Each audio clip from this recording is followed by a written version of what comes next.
हेडलाईन्सचे प्रायोजक आहे NBC bearings, लांब पळण्यासाठी। चंद्रकांत खैरे मला नेहमी डावलतात, दानवेंचा खैरेंवर आरोप। तर कुणी एकाकीपणाने वागत असेल तर प्रमुखांना कळायला पाहिजे, दानवेंचं वक्तव्य। काल, आज आणि उद्याही शिवसेना प्रमुख उद्धव ठाकरेंसोबतच, बाकी सर्व अफवा, विरोधी पक्षनेते अंबादास दानवेंकडून स्पष्ट। शाहू महाराजांना निवडणुकीत उभं करणं हे शरद पवारांचं षडयंत्र, त्यांना जुना राग काढायचा असेल, खासदार संजय मंडलिकांचा गंभीर आरोप। काँग्रेस नेते के.सी. वेणुगोपाल, चेन्नीथलांसह थोरातांची शरद पवारांसोबत बैठक, भेटीत जागा वाटपावर चर्चा, बाळासाहेब थोरातांची माहिती।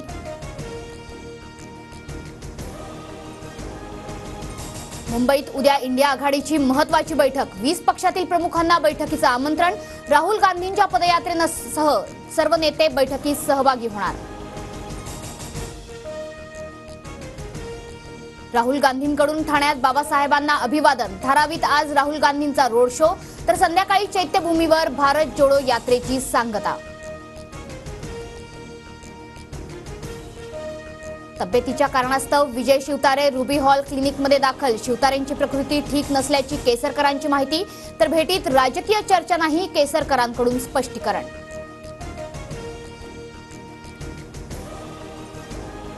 अजितदादाच ठरवतात पुरंदरचा विजय, नावात विजय पुरेसा नाही, तो दादांच्या मनातही असावा लागतो, अजितदादा गटानं विजय शिवतारेंना डिवचलं।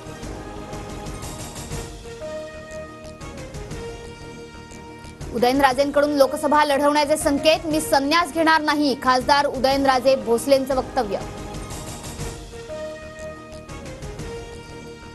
राज्य मंत्रिमंडळाच्या बैठकीला सुरुवात, आचारसंहितेपूर्वी मोठ्या निर्णयांची शक्यता।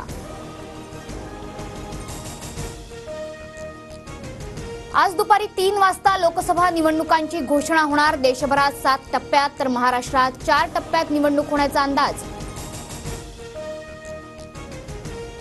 लोकसभा निवडणुकीसाठी उस्मानाबाद आणि औरंगाबाद हीच नावं कायम राहणार, केंद्रीय निवडणूक आयोगाचे राज्य आयोगाला आदेश।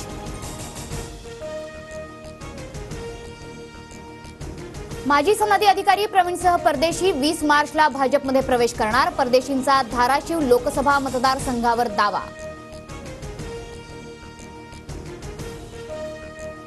नवनीत राणा युवा स्वाभिमानच्या मेळाव्यात कार्याध्यक्षपदाचा राजीनामा देण्याची शक्यता, निर्णय घेणार दिशा ठरणार, असे बॅनर व्हायरल।